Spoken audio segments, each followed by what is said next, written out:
I'm Jeannie Owen Miller, and I'm the treasurer of the Daviess County Bar Association. The Daviess County Bar Association, along with the American Association of University Women, AAUW as we call it, and the City of Owensboro, and the Daviess County Fiscal Court welcome you to this wonderful celebration. We have got so much to be grateful for and so much to be thankful for. And I hope that you all will join us in listening to some of the history of the women's movement, and as well as just remembering that today, August 26, 1920, 100 years ago today, the 66th Congress of the United States adopted the 19th Amendment. And that 19th Amendment guaranteed and secured the right to vote for women.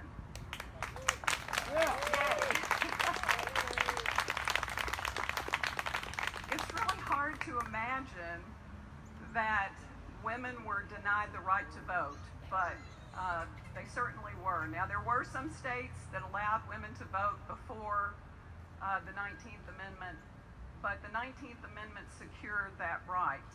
However, we are in an ongoing struggle for equal justice under law, and it would continue until everyone in the United States has the ability to vote. I want to welcome some dignitaries here, and I'm sure I will miss someone, but I do want to welcome, first of all, I want to thank my partner in crime through this whole thing, Loma Du. This started over 2 years ago and has culminated in today's celebration. So I want to thank her so much for all the work. There's been some other AAUW women too, Sandy Hallman, Judy Adams, that I would love for them to stand and you all give them a round of applause. They worked very hard on this. But we really could not have done this without the support of the City of Owensboro and the Daviess County Fiscal Court. So I really want to take this time to thank Mayor Watson and Judge Mattingly for their undying support for this. Thank you all. And you'll get to hear from them in a little bit. You know, we have, when I came back to Owensboro, I grew up in Owensboro, but I went to UK for, seemed like forever. But when I came back here to practice law in 1984, I was only one of 3 women that practiced law in Daviess County at that time, 1984. Now, we have approximately 170 practicing attorneys in Daviess County, and of 170, we have approximately 30 women practicing law now. So that's a progress for sure. One of the things that I love to be able to say too is that we have now 3 sitting female judges in Daviess County. And I would love to, first of all, Judge Lisa Payne Jones, who is over here. Lisa is the first woman who was elected to the circuit court bench. So thank you for joining us. We also, I think, I'm not sure whether Judge Gordon is here or not. Is Judge Gordon here? Sorry. Julie Hawes Gordon is our first family court judge, and elected. She may be here somewhere. And then Misty L. Miller, who is not any kin to me, but is the district court judge, having been appointed by Governor Beshear. And I really think that is huge progress to have 3 female sitting court judges in Daviess County. We have a lot of things to be grateful for, but the most important thing we have to be grateful for is the vote. And I hope and I encourage everyone.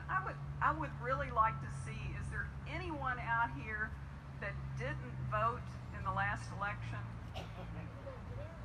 Other than my grandson?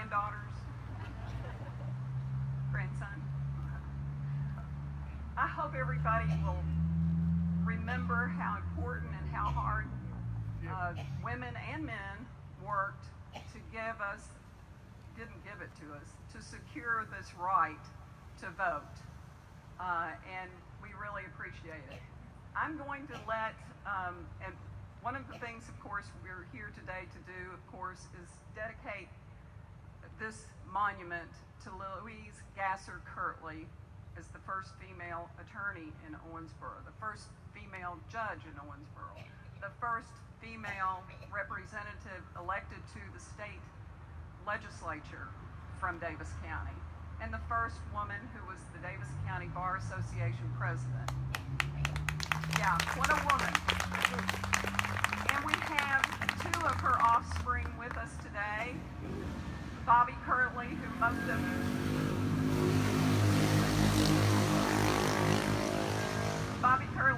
of you know is our former county attorney, many, many years.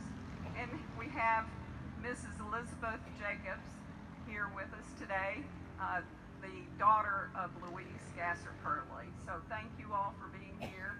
Her oldest son, Bill Kirtley, practices law in Portland, Oregon, and he was unable to be with us, but he's here with us in spirit. So next, I am going to turn this over to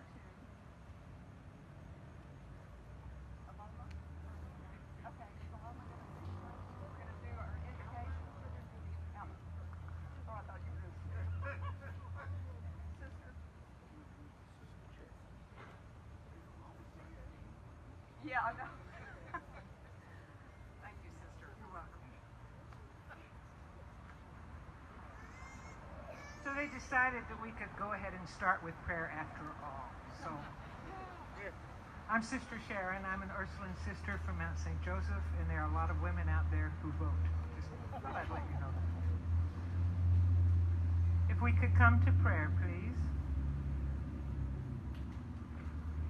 Loving God, we gather today to honor your servant, Louise Gasser Kirtley, and to commemorate the 100th anniversary of securing the right for women to vote in these United States. You, loving God, have called women through the ages to positions of leadership and service. Such women are models and exemplars to so many. May we who are here today someday share the deep faith of an Edith Stein. May we someday experience the courage and commitment of a Susan B. Anthony. May we in our lives cultivate the compassion and outreach of a Dorothy Day. And may we in our works be gifted with the leadership and insight of an Abigail Adams.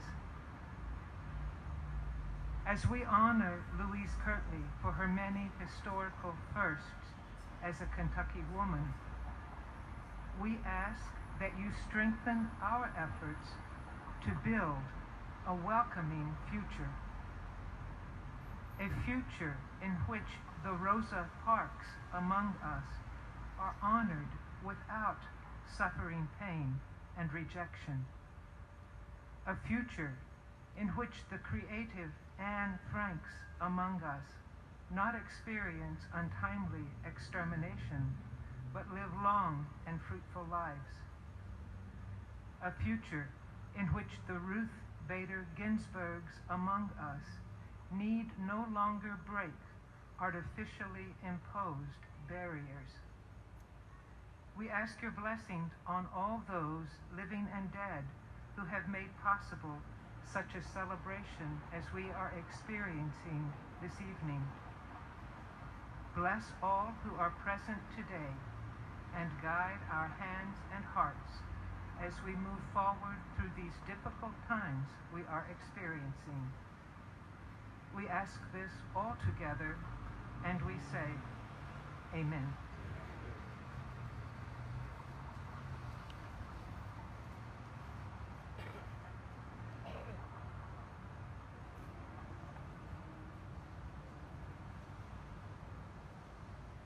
I'm not sure that she needs any introduction, but Alma Randolph is going to sing the national anthem.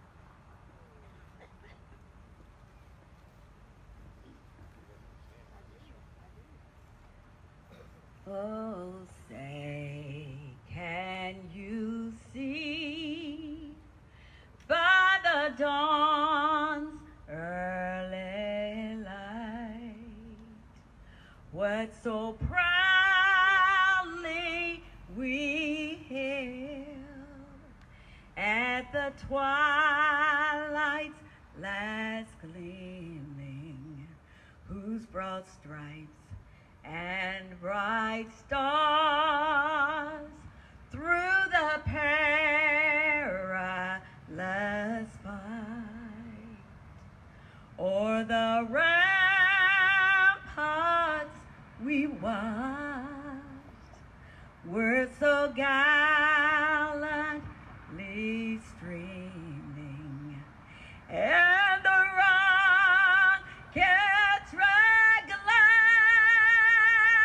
the bombs bursting in air gave proof through the night that our flag was still there.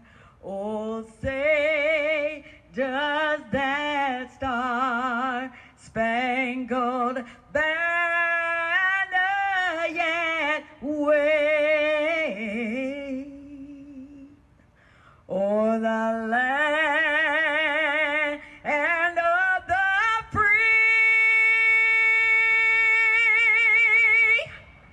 and the home of the brave?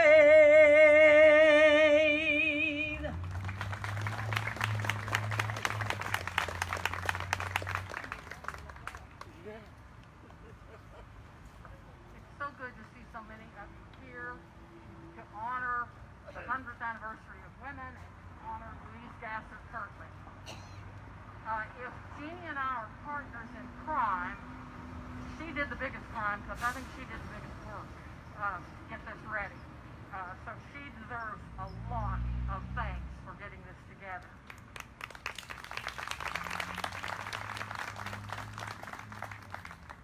We want to welcome you to the celebration of the 100th anniversary of women's rights, being able to vote, the 19th Amendment.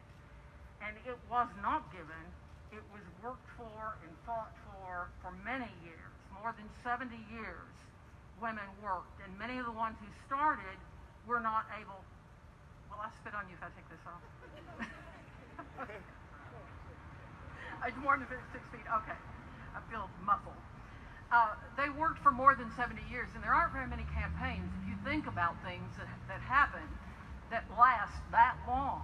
People usually give up and go back to doing whatever. I mean, we've seen how people really don't want to continue sticking with what we need to do with the COVID virus. But these women, generations of them, fought for more than 70 years, and they demanded equal treatment under the law and a say in the governance of this country. Women marched, they spoke out, they wrote articles, they signed petitions, and sometimes some of them were jailed, some were force-fed, they were mocked and reviled, many times things thrown at them or knocked down. They still didn't give up. And Kentucky was one of the leaders in this movement, and I think it's important that we all know that.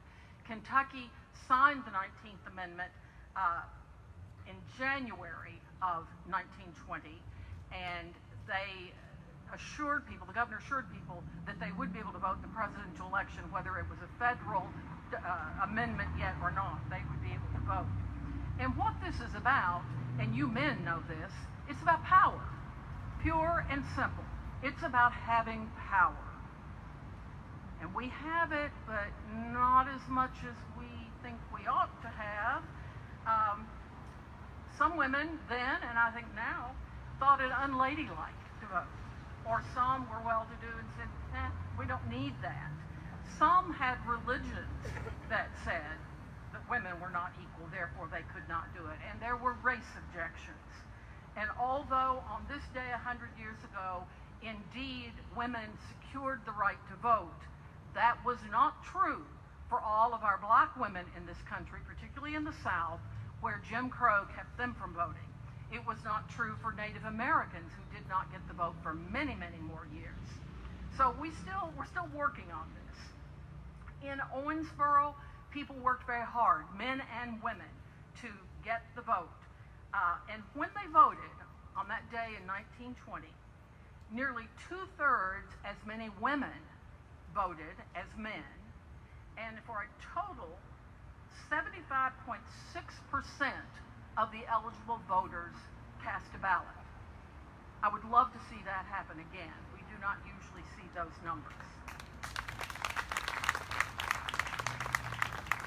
But for all of that, 100 years later, women still do not get equal pay for equal work.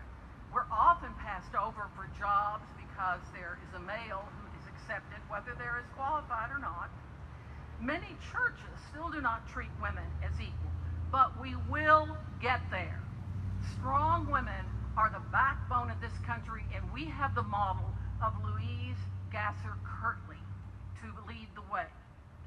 Fortunately, women like Louise Gasser Kirtley were not willing to wait, not to settle for less, and even as a high school senior in 1920, she spoke out for women's vote.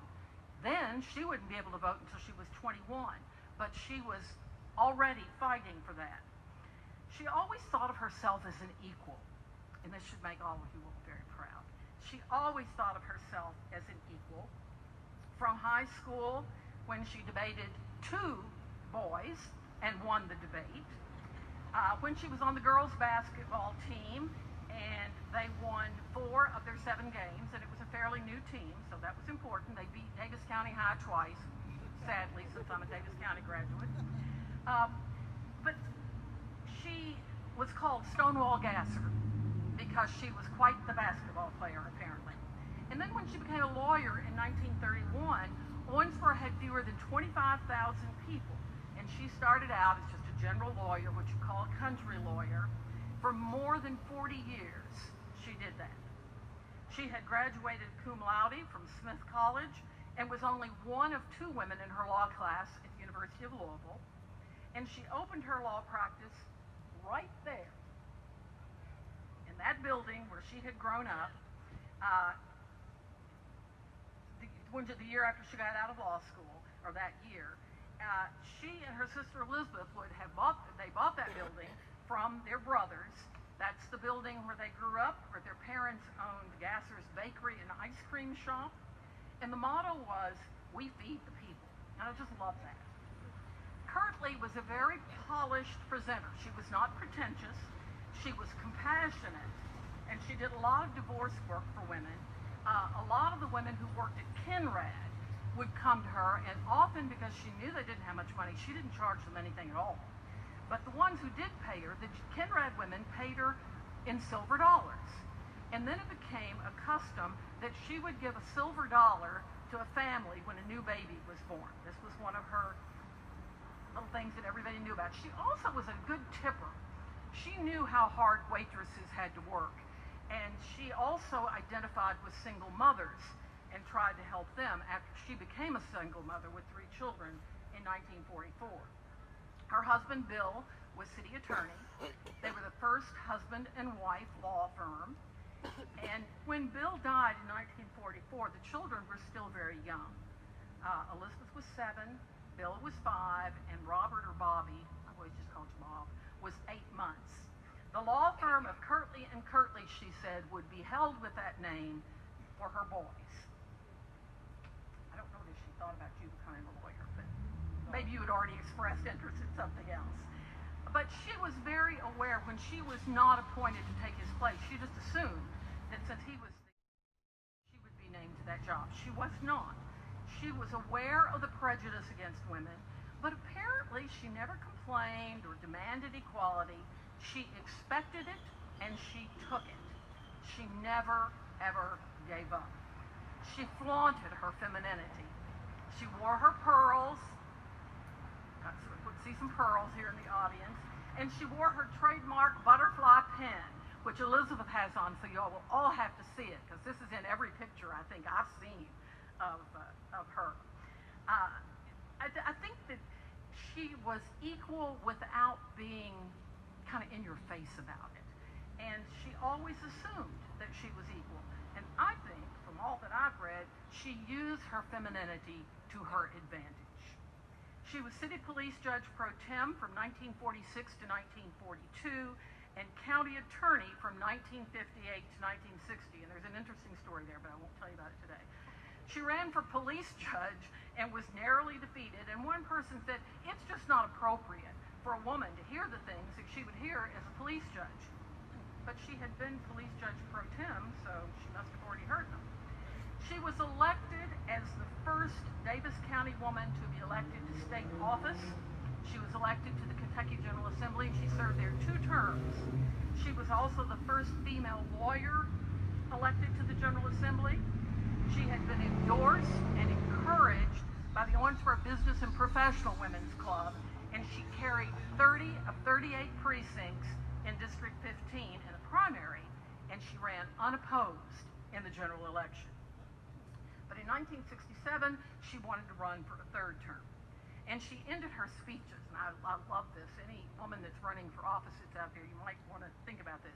May the best woman win. Well, she was the only woman running, but this was her little thing that she used. Unfortunately, she was defeated by John Miller. Part of that, I think, was because there were rumors that she was not well, which she wasn't, but she would not admit it to anybody, including her family. She announced that she was up and kicking, she was healthy and happy and never felt better in her life. And she ran a series of ads. And I really don't know how many people ran ads in those days, but she, I think, was kind of a groundbreaker in this. She had one, professional people favor Louise Kirtley. Dr. Bill Oldham was the one who did that one. Labor is working for Louise Kirtley. A lawyer speaks for Louise Kirtley, and that was George Triplett. Businessmen prefer Louise Kirtley. Kelly Short, some of you here are old enough to remember him. And my favorite, young people like Louise Kirtley. This was a fellow by the name of William Hagan, who was a student at KWC, and he said she was a good listener. Not much better you can say about somebody. And she's told people, she says that she had worked and still was working successfully in a man's field, the legal profession at that time. And I don't know, have we recognized, did you have the lawyers all stand up? The female lawyers in our audience, would you all just stand up so we can see who you are?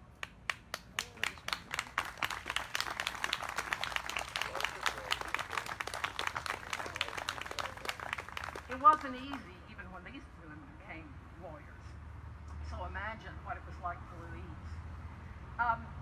She had helped organize the Daviess County Historical Society and the Owensboro branch of the AAUW. She was the past president of the Kentucky division of the AAUW. And, as Jeannie's already said, she was the first female president of the Daviess County Bar Association. At her funeral, Attorney Randolph Kramer eulogized her, and he said that the practice of law would never be the same in Owensboro without her. He said she was a very distinct and distinctive part of our legal fraternity. When in a whirlwind, a stately tree falls upon the ridge, it leaves an empty space against the sky. And Kramer asked the men in the audience, and I want all you all to put this in your mind. He asked all the men in the audience to think, what if they were the only one at the bar? Everybody else, the judges, the colleagues, all the adversaries were women. And he said, could any of us proceed with the stance, poise, aplomb that this woman displayed in a man's world? And I think there are many women here who can relate with that even to this day. Nobody ever heard Louise Gasser Kirtley talk about equal rights. The women's movement was just beginning, the new movement, in 1972 when she died. But she didn't really have to. Kramer said she had it, equality. She took it, assumed it, and wore it like a garment. And yet she never lost her femininity, and she never lost her ability to blush. She had a habit of tossing her handkerchief into the air if somebody said anything racy in the courtroom, anything that was embarrassing. Kramer said she was a lamb in wolf's clothing. I think just the opposite. She knew the game, and she played it to her advantage. She was proud of her position as a lawyer. She never did anything to bring any bad light upon it. And he ended with this remark: if you seek a monument for Louise Kirtley, look at her children, to whom she was both mother and father. She had courage, and she had guts, and she had a deep faith in God. Back in high school, she had stated in that famous debate with the two guys, the time of talk and argument is past. The time for deeds and action is here. We are now on the verge of the future. What words could be more appropriate today than those? For me, this memorial to Louise Gasser Kirtley is really a dream come true. This woman of first, she set an example of courage and dignity for all of us. This woman of first was the epitome of a strong woman. She represents all the strong women who have fought, persevered, and led us to this day of celebration. She should be our inspiration to continue the fight for full equality. She would not give up, and neither should we.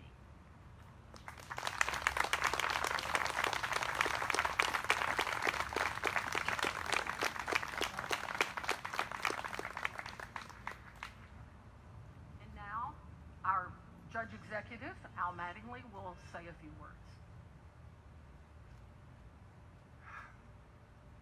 I think that we will probably pass out a history test on Louise Gasser Kirtley. Aloma, do you have it ready?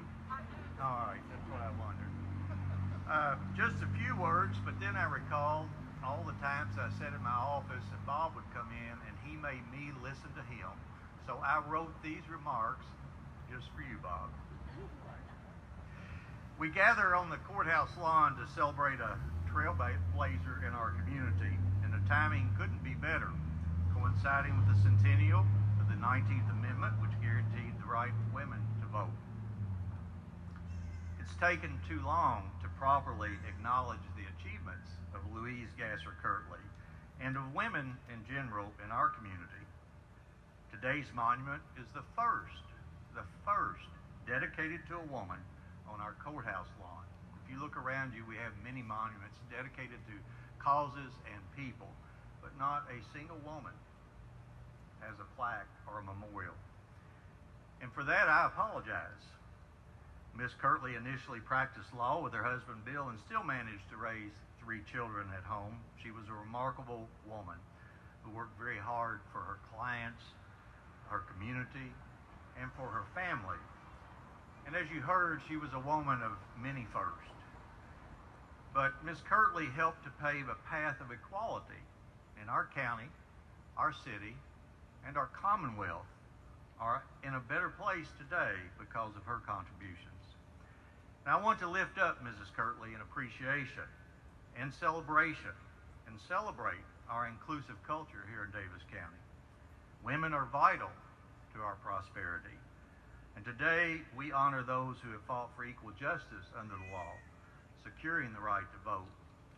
The text of the 19th Amendment is listed on this memorial, and it states, "The right of citizens of the United States to vote shall not be denied or abridged by the United States or by any state on account of sex." Of course, the quest for equality did not end with this amendment. It was really only the beginning, and it is a fight that continues to this day. In county government, we want to be welcoming of all people and ensure equal access for all of those folks in our society. I'm proud to come from a long line of strong women. I'm the oldest of 12 children. I was born and then I had 6 sisters. I begged my mom for a brother. She had a set of twins, had 2 more boys, and the last one was a girl. And let me guarantee you, One of the reasons that I attend these things, and I'm proud when Aloma calls me, is that I grew up around strong women. My sisters did anything that they were big enough to do, and they were big enough to do a lot of things. I am the product of 12 years of Catholic education, and the Ursuline sisters, she had to leave. The Ursulines, the Sisters of Charity, taught me in grade school and high school and in college, and because of that, I'm a much better person today. I'm grateful for their impact on my life. May we remember their sacrifices and support them by our efforts to level the playing field in all walks of life. Today, I'm proud to stand with all of these partners, the City of Owensboro, the Daviess County Bar Association, and the Owensboro branch of American Association of University Women, and others in dedicating this memorial. Thank you for being here, and I'm going to call up Mayor Thomas Hart Watson for a few comments.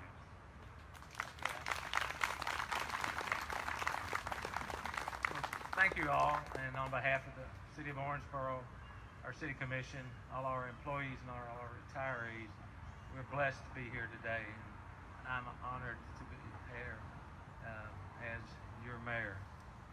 I want to turn this a little bit different. I can't match Ms. Dew or Al with all the statistics, but I like to hear more what Ms. Kirtley earned rather than what they fought for, because they truly did earn this. And I'll share with you, I'm here today by the grace of God and my mother, who was a war bride. She hid from the Germans all the time they occupied Brussels.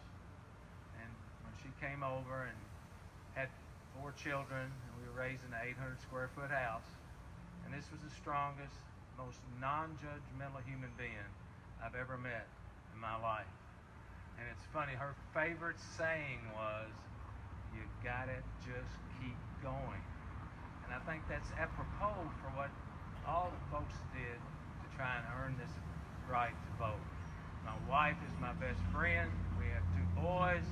I have 5 granddaughters, of which I have no clue what they're about, other than that little thingamajig and all that stuff. But I can see what they're going to be, because they have opportunity to be what they can be.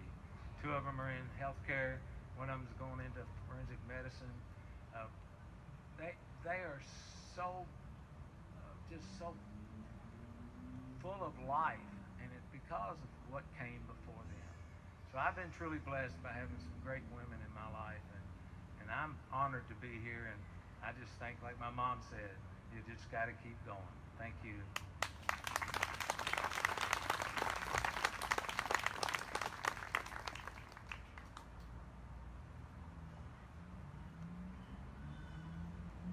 Thank you all very much. Appreciate those words and your support. It means a lot to the women of Owensboro.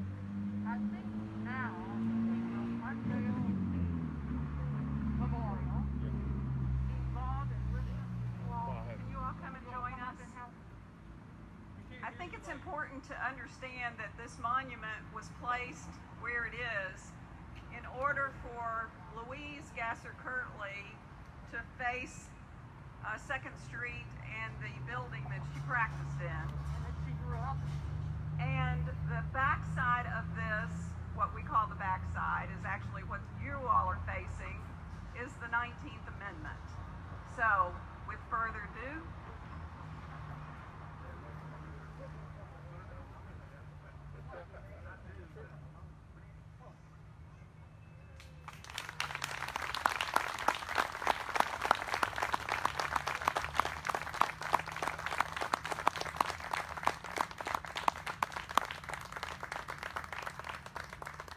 Louise Gasser Kirtley, First Lady of the Law. You want to read the rest of it tonight here? okay. I can remember it all. It says, and y'all will all have a time to come and look at it, Louise Gasser Kirtley, 1903-1972, First Lady of the Law. First woman attorney in Daviess County, first woman judge in Daviess County, first woman elected to the Kentucky General Assembly from Daviess County, first woman president of the Daviess County Bar Association, and a founder of the Owensboro branch of the American Association of University Women.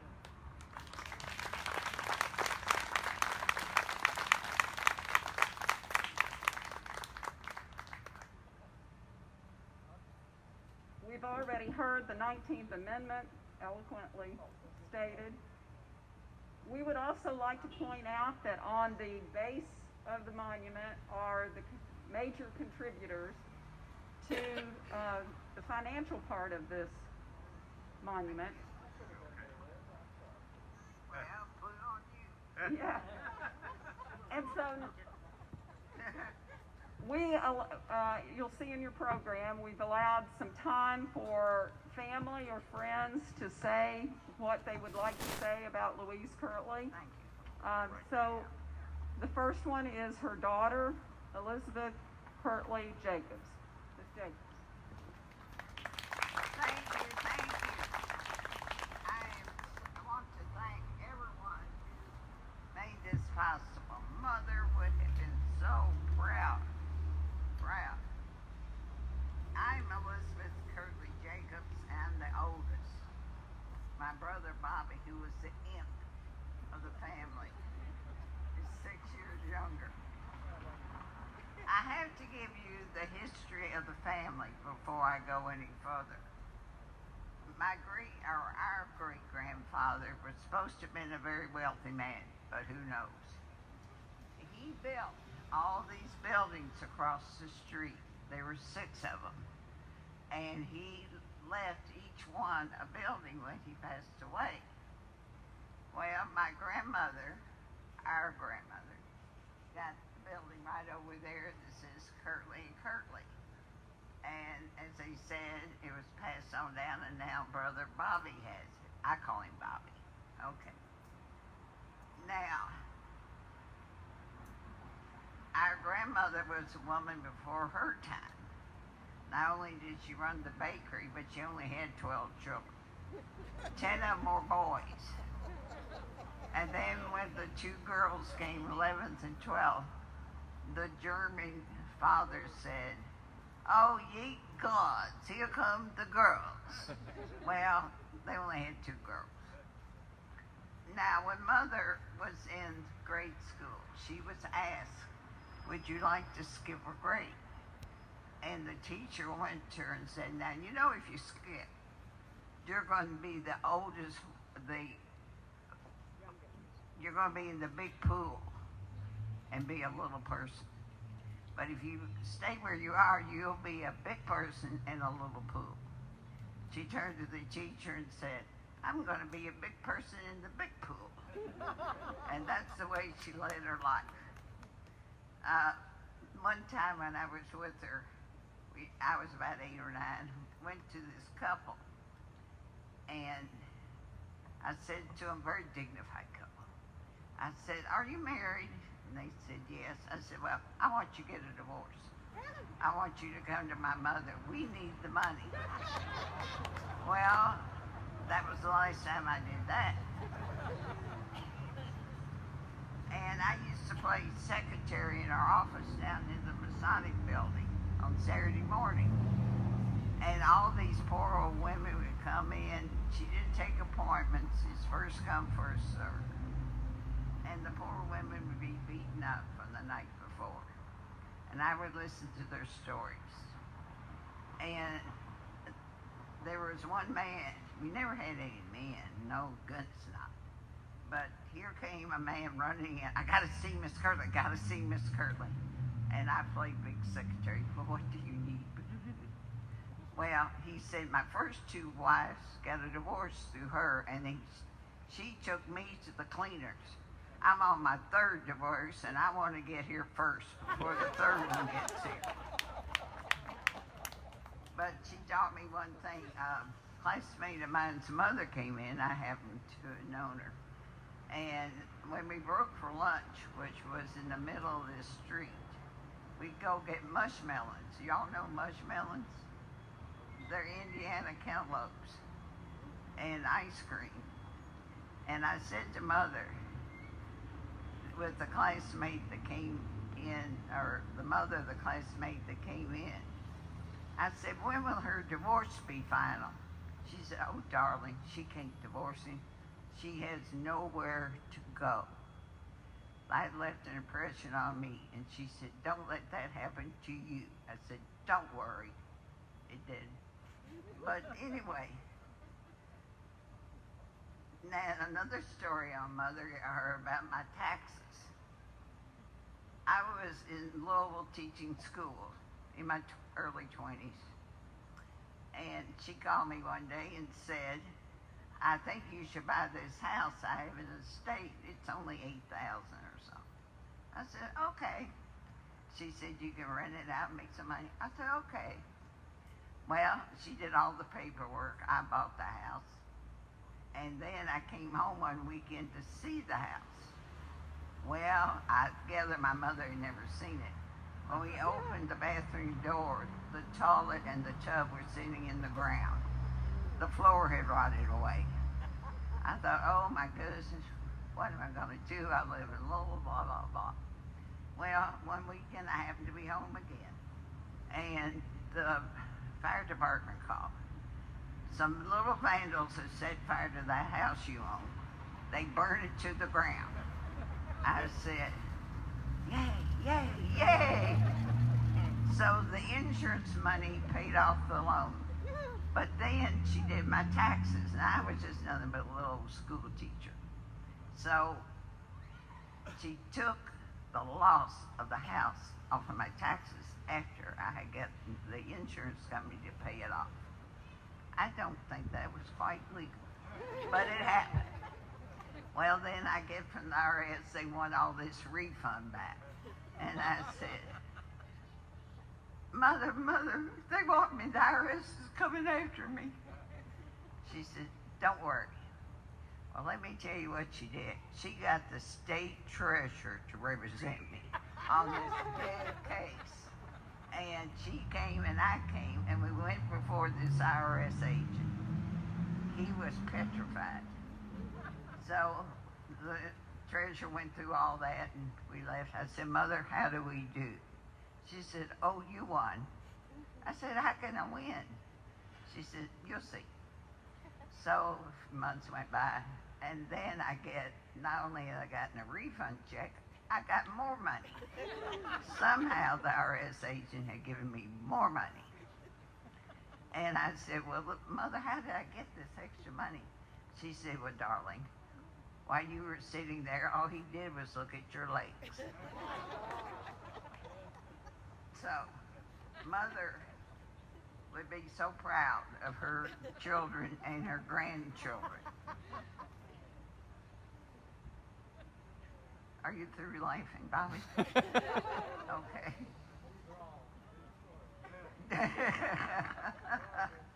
But anyway, she had the three of us. We did have a brother that died when he was a year old. But you and Bill didn't know him. So every time they turned one, she would be petrified, worried about their health. And we didn't come from Starks like everybody else. We came from the end of the rainbow. So every time there was a rainbow, I'd go out there and look and think, oh, am I getting another one of those brothers? So, and then her grandchildren, 7 of them. She's got 2 lawyers, a PhD in chemistry, a master's degree, and then just 3 plain old degrees. Now, they have not gone to prison, jail, alcoholics, drug addicts, and she would be so proud of them at this time. There was one thing Mother wanted, respectability and education. Money was not her objective. And anyway, she was a wonderful mother, and I'm so thankful that you all have honored her here in Owensboro. Thank you.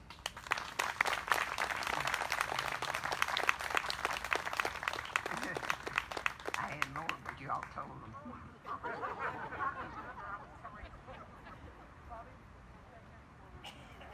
She spoke for him, Bob. Don't worry. That's the way about older sisters. They do that. Anybody, I know that a lot of you knew Louise Gasser Kirtley. Does anybody else have a remembrance that you want to share? You grandkids? Okay.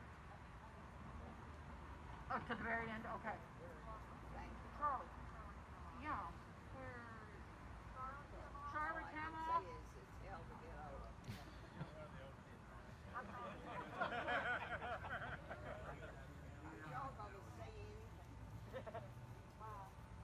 Don't Paul turn the lights on because we'll need them when he gets finished. Louise had a brother named Parney Gasser, and Parney was married to my aunt,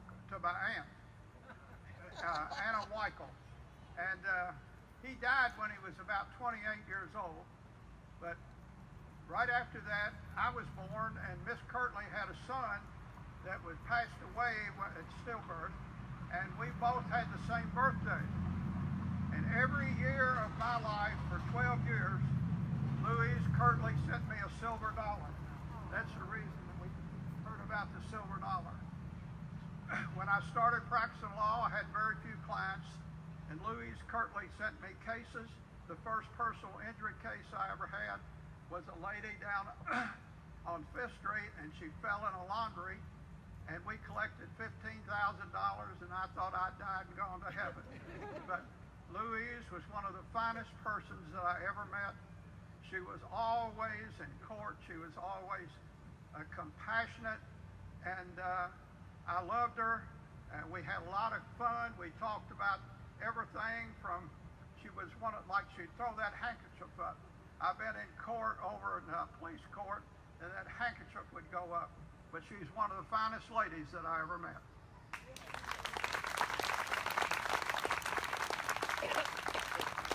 Okay, is there anybody else who wanted to share something that you remember about Louise Gasser Kirtley? I'm looking for people who are older who might. You're younger than I am, Bob. Okay. You want to come say something?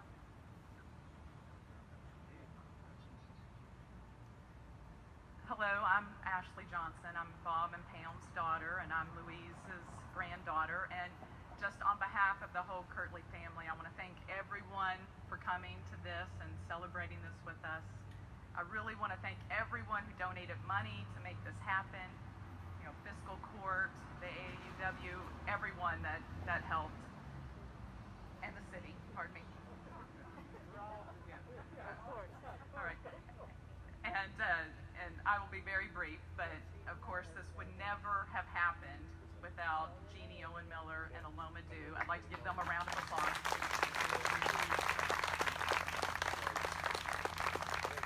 They spent years working on this, and I think it's just a lovely monument to the 19th Amendment and to my grandmother. Thank you very, very much.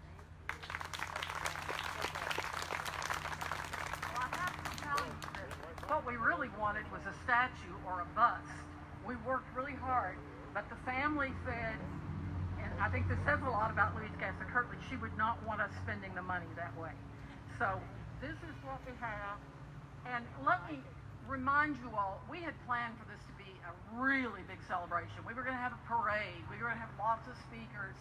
We were going to have a reception in the courthouse after. But because of this wretched virus, this is as good as we could do for this year.